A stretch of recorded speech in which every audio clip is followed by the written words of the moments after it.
Welcome back, everybody, to a new video. I know it's been a minute. I know you guys have been waiting. And I can't promise you just yet that I'm making a full comeback. But I just want you guys to know, I've been reading your comments, I've been reading your cries for help. And I do appreciate them more than you could ever imagine. And for those people who have been leaving comments on my old videos asking me where I'm at, when are you coming back, this one is for you. It is a story of something that happened to me a little less than 2 weeks ago, and it was a life-changing event. I found myself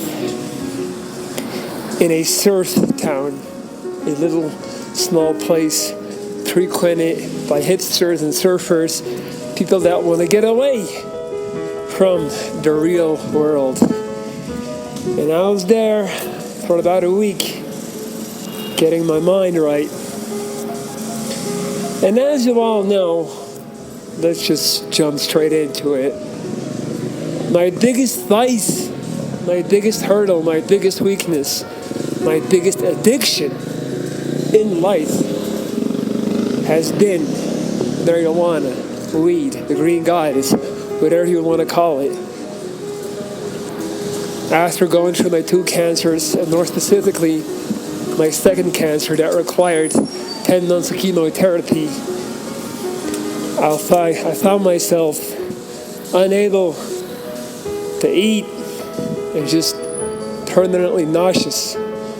Let me tell you something, and those who have been through this know that there is nothing worse than a constantly upset stomach. Like, you think pain is bad, you think a broken leg is bad, just wait until you have constant just nausea in your stomach. And I know any women that went through the pregnancy and suffer from that know what I'm talking about. If you're nauseous, but like really nauseous, you can't think, you can't live. There's nothing you can't even like just watch TV or watch Netflix. Like, nothing is enjoyable.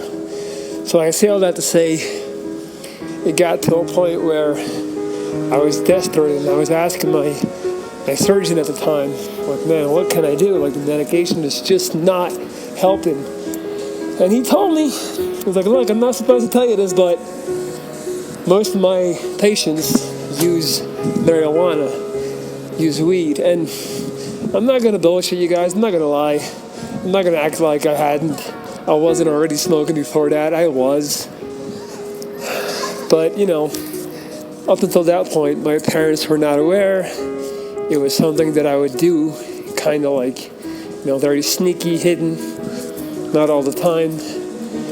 And when he told me that, he basically gave me the ultimate green light to just indulge. And not only, did it help with my feelings of nausea, it also just helped me with the coping process of the cancers. It helped me to escape reality. And it allowed me to basically tell my parents, like, look, hey, the doc told me it's okay to smoke weed. So, and my parents being the very good people that they are, and the very, like they come from the time where if the doctor says something, you're not going to argue it. So that just basically solidified the absolute green light for the green goddess. So that's just a little backstory for those who are unaware why you might wonder, like, you're such a disciplined guy, you're all about, restraint and self-discipline and health. So this is the story of how I really got hooked to it. And I developed a very nasty habit of basically smoking daily. Now, don't get me wrong, I'm not a wake and bake stoner type of dude. I've never really smoked in the daytime. It was always just something to shut off and turn off my thoughts at night. Something I would do around 8 p.m. to be able to gently slide into the sweet, sweet night, embrace the serenity that weed gave me. Like a thick, soft blanket, just no thoughts, just like kind of numb. And after basically doing that for over a decade, I just found myself in a spot where I'm no longer, I don't want to do it anymore. I'm just tired of the chronic use. I'm past it, and it has changed. The way it affects me has also changed quite a lot. So I say all that to say, I have been very actively working on lessening my usage and getting off of it. Now, just so we're clear, this is not why I stopped posting YouTube videos. Not even close. So please don't make that connection like, oh, like I'm in a rehab or something. Nothing like that. And it also never got to the point where it was actually hurting my life in a manner where anybody could notice or tell. Like, I'm very strict and very hard on myself. So just me smoking half a joint a day at 8 p.m., to me, that's already too much. So, let's just get that clear before people start making wild assumptions. So yeah, I was about 2 weeks off, 2 weeks of no smoking, when I found myself in this picturesque little surf village in this exotic paradise, tropical paradise. And I was about, I want to say 4 days in, when I was kind of having, like, not the best time. I was a little bit lonely, and I just kind of looked at my surroundings. I was just surrounded by hippies and surfers and palm trees and incredible sunsets. The one that you're witnessing right now on my screen, the one that I filmed personally on my camera. When I just kind of came to the conclusion, and I understand this may sound like a coping mechanism or self-delusion, but I just kind of like realized, like, what am I doing? Like, just, I've been smoking in my literal bathroom in the big city for the past 5 months, like in the most depressing setting. And right when I'm about to have 5 days in this absolute natural paradise, natured paradise, I'm gonna quit? Really? Like, I'm really gonna deprive myself of all the vibes and all the energy? And like, people that are familiar with weed know the effect it has on you is very much dependent on your environment, on your surroundings, on the energy around you, on the people around you. So I was like, you know what? I'm already 2 weeks in. I felt like I proved to myself that I could go without. I know how it sounds. I know. But I just kind of made that decision to allow myself one sunset on that trip with a nice joint. So I made that decision. I think it was like a Wednesday. Made that decision Wednesday afternoon. Had to go and get, buy some weed. Had to deal with a dealer. I forgot how much I hated that. Oh my God. There's nothing worse than having to deal with some shady ass dealer who, of course, is going to try and tell you this is the best stuff in town. Like, you can't find anything better than this. And then I looked at it and I was like, man, this is trash. But, beggars can be choosers. So I went with it. And just to kind of like confirm that I wasn't a full-blown crackhead, I just wanted to prove to myself the minute I had the weed in my hand that I didn't immediately have to smoke it. So I was like, let me wait until tomorrow, for 2 reasons. One, so that I have ample time to sort my thoughts and make sure that I really want to do that. And again, to prove to myself that I'm not some junkie who's like, the minute he gets his hands on the goods, has to consume it.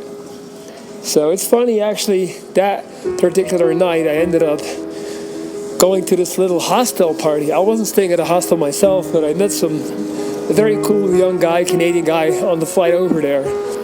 And he invited me to come hang at his hostel. And it's funny how the universe works, man, and how it tests you. Like, I show up, and as I show up, they're like in a little huddle, scrambling to find someone who can roll. Because all these kids, they love to smoke weed, but they don't even know how to roll. So they look at me and they're like, dude, do you by any chance know how to roll? I'm like, know how to roll? You're looking at the motherfucking grandmaster of rolling. Are you kidding me? I'm a magician. Give me that. So I proceeded to roll them the most perfect Belgian-style joint they have ever laid their eyes upon. And then, when I gave it to them, they were like, no, man, you light it. Like, the guy who rolls gets to go first. And that was, obviously, that was a clear test. I always talk about seeing the signs, and I definitely saw the signs. So I was like, you know what, I'm good, man, I'm good. You go ahead and have fun. I know when my moment is. My moment is tomorrow at 6:30 p.m. on the beach in solitude. So I gave it to them, watched them smoke up, and that was that. Had a nice evening, nothing too crazy. So then the next day came, and I was excited. I was very much looking forward to the sunset on the beach. I curated a little playlist with tunes just for that moment. I pre-rolled at 1 p.m., 5 hours in advance, talk about being prepared, being ready. And just a little side note, I do feel like with smoking, the process leading up to it often is more enjoyable than the actual process of getting high. It's quite interesting. It's like the idea of it, the promise of it, and what it'll bring and what it'll give to you is far greater. Like the illusion, the fantasy, the projection of that is far greater than the moment in itself, as it goes with most things in life. Think about women often looking better in clothes or with lingerie on than fully naked. That might be a controversial statement, but I feel like a lot of men are gonna know what I'm talking about. And that is not to say that a naked woman doesn't look good. Just so we're clear. It's just that I'm a firm believer in less is more. It's a shame that sentence has been beaten down to death and turned into a cliche hijacked by basic bitches, but it is a very, very truthful mantra in life. Anyway, back to the story. So finally my time comes. I make my way to the beach. I immediately find a vacant umbrella. Like no one's using it, but it's all set up. So you know me, when the opportunity arises, hey, I'm gonna grab it. So I steal that shade. I make camp, put on the little playlist. I'm ready for action. Sun's already beginning to move into its cycle of setting. And right as I'm about to spark up, I look to the right. And I had seen a lot of beautiful people in my 4 days there. I had even joked the day before that non-attractive people did not seem to be allowed to enter the village. Both male and female. Like everybody looked good. Like all the surfer dudes look good. All the surfer girls look good. Athletic, tanned, tatted up. Got the great hair. But I looked to the right and I saw this girl. And I was just instantly mesmerized. Like, man. Long, thick, brown hair. Beautiful, full, natural lips. I'm not talking about that Botox nonsense. I'm talking about naturally full lips.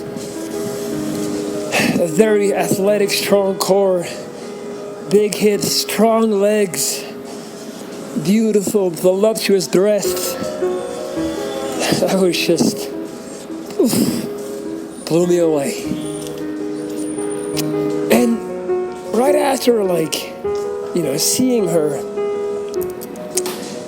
immediately I was drenched in this overwhelming sensation of sadness, this instant and painful realization of what was about to take place. I was about to smoke. I was about to revert to being nothing but a shivering, weak baby, reduced to a pathetic pile of meat, just huddling up in fetal position, watching the sunset. Because the minute I smoke, you lose all that grit, all that aggression, all that assertiveness that one such desperately needs in his life. Because that's what weed does. It robs you of your ambition, any type of ambition. It robs you of that drive that you need to tackle life. I know it does, and this is also the main reason why I want to use less of it. What initially serves as a way to escape and enjoy and open your third eye turns into your biggest enemy in terms of something just crippling you. And one of the hardest things to do in this life is to go over to a complete stranger and introduce yourself and talk to her. That's mission impossible. That's literally mission, come on. Even on caffeine, even on pre-workout or anything, even on alcohol, most people don't have the balls to do that. What do I look like doing that on weed? So I went from heaven to hell in 10 seconds, just witnessing, beholding this angel, but then immediately realizing that all I would do was about to, just stare at her from a distance like a creepy, pathetic stalker before she would, at some point, undoubtedly get up and walk out of my life, never to be seen again. And I just sat there in silence, in sadness. And then it just hit me. Then it just came to me. This question, and the question being is this really what you've become? Is this it? This is who you are now, 35 years old, wounded Viking, big boy Benzo? All that bravado, all that shit talking on YouTube, all that nonsense about projecting your internal energy outwards, having such a strong energy that it overtakes your facial deficiencies, all that fake motivation that you're spinning, because that's what it is. If you're about to lay down and die, melt away in the sand, and not take any action, that's what you are. And you should never, ever have the audacity again to address anyone and give them advice on how to live their life, or on how to get out of the rut, or how to overcome depression, or how to battle anxiety, because that's all bullshit. Because look at you, you pathetic piece of shit. This is what you've become. And I made a choice right then and there, man. It's I swear to God, I heard the theme song of the final countdown in the back of my head. I'm not even trying to be funny, I heard it. It was this is the moment. This is it. This is where you decide on who you're going to be in life. This is where you change the trajectory of your river. This is where you make a stand. And I just heard it, man. Da-da-da-da, da-da-da-da-da. And I say, you know what? I'm not done yet. It's not over yet. It doesn't have to be this way. I'm in control. And I looked at that joint in my hand, and I said, not today, Satan. Not today. So I had to come up with a plan. Here I am, 6 p.m., a beach full of people. And a beach is like a movie theater. It's all about people watching. People are just sitting there chilling, looking at other people. So it's cold approaching a woman in public in daylight is hard, then doing so on a public beach is damn near impossible.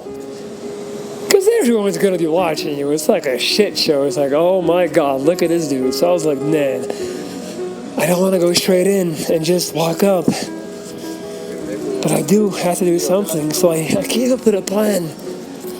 And I decided I was going to walk over, pick my stuff, and ask her if she could hold on to it as I took a little dip into the water. That way she could get acquainted with my existence. She would know that I existed. You know, I wouldn't startle her. I wouldn't ambush her into an immediate reaction or conversation. I would just be able to like introduce myself and boom, walk away. But then there would be a part two where I would have to come back to collect my bag. And I thought that was a pretty damn good plan. So I did just that. Took my bag, walked over. I was like, hola. If you don't mind if I just drop my stuff? Take a quick dip? She said yes. And before anything else could take place, even the notion of my potential intention of wanting to talk her up or say something else, hit her with the 180, boom, twirled on her, and just strutted off into the ocean, feeling like Brad Pitt. Perfect execution. Went into the water, literally counted the seconds. I didn't even want to get wet at all. Like, let's be real. About 4.5 minutes later, felt like that was sufficient. Got back out, went up to her, I was like, hey, took my bag, thank you so much. And I was gonna ask her name, but before I was even able to do so, she asked me where I was from. I couldn't believe it. I could not believe it, because guys, let me be honest, like, I thought she was way out of my league. I really did. I thought, like, I had no chance at her. But I just told myself, like, I just need a rejection. We're not trying to get the number. We're not even trying to get her to hang out with me. We're not trying to get anything. I just need that rejection. I need to know that she's not the one. I need to know that this is not my fairy tale ending. I just need to know. I need to check that box. I just need her to go, okay, no thank you, I'm fine. I just need her to be cold to me, give me some social cue, and I'll fuck right off. Happy as hell, knowing that she wasn't the one. Knowing that I was not meant to meet her and develop a relationship with her. That's what I was going for. A simple rejection. Peace of mind. So, you can imagine the shock that went through my body as she told me, as she asked me where I was from. And I don't even know how I did it. My body just reacted on instinct. I just slid down. Started talking to her. And it was amazing. We watched the sunset together. We had an amazing conversation. At some point, I told her, look, this may sound weird, but do you happen to smoke? She was like, weed? I'm like, yeah, weed. She's like, yeah, I do. Sometimes. I'm like, well, I've got this joint right here. I don't mind sharing it. So that's what we ended up doing. And I'll never forget that moment. Me laid out on the beach next to her, next to this amazing, the most beautiful woman I've ever seen. She was a Polish German, by the way. 22 years old. And I was just making her laugh, smoking, watching the most beautiful sunset I've ever witnessed in my life. And at some point, I kind of looked up, and I looked around, and I'm not exaggerating when I say 60% of the beach was looking at me. They were like, this motherfucker, the audacity. He really did it. He really pulled it off. Because they saw me walking over. Like, I mean, people tend to notice me. And I just saw them looking like, I can't believe this shit. And it was right then and there that I knew I had made the right call. And let me just be very clear. It was never about the girl. It was never about her. She was never the prize. The prize was overcoming my fear, my insecurity, my inner weakness. The prize was declining to wallow in solitude and take the safe route. The prize was getting up and getting after what I wanted right then and there and making a decision to alter my mindset once more. And ever since that moment, ever since that encounter, it's been 2 weeks. It's been just absolutely insane. I feel like I'm walking around with a hidden superpower that nobody knows of. I feel like I've unlocked this inner strength of which I had forgotten it was there. That moment right then and there has been an absolute life-changing event for me. And I just wanted to put this in a video, even if I didn't even want to do it in, I didn't want you guys to see me telling you the story. I wanted you guys to see the exact sunset that I saw. I went back the next day and filmed this sunset for you guys, so you know what I was watching as I was going through this transformation, as I was going through this moment, as I was soaking it all up. I want you guys to see what I saw. And I know there's a lot of you guys out there, and a lot of you girls too, that needed to hear this.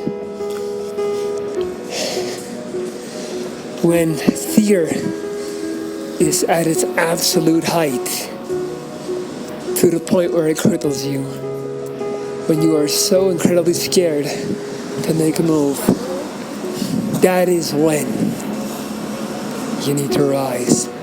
It is in that moment you need to decide and show yourself and nobody else, show yourself who you are. And it doesn't matter how big or brave you are or what you've been through. Like, look at me. You guys know my story, you know my path. I get scared still. I get lonely still. I get very small on the inside still. But right then and there, I said enough is enough. And I just wanted to give you guys that message today. If I can do it, there's no single reason why you guys would not be able to do so. And just know, even though I've been away, I'm never far. I'm here. And I love you, and I see your messages. And one day, maybe sooner than you think, I'll be back. And we'll continue this journey together. Thank you guys so much for watching and listening to my story. Thank you for being here. And don't forget, you have the power and you have the control. I love you all. Peace.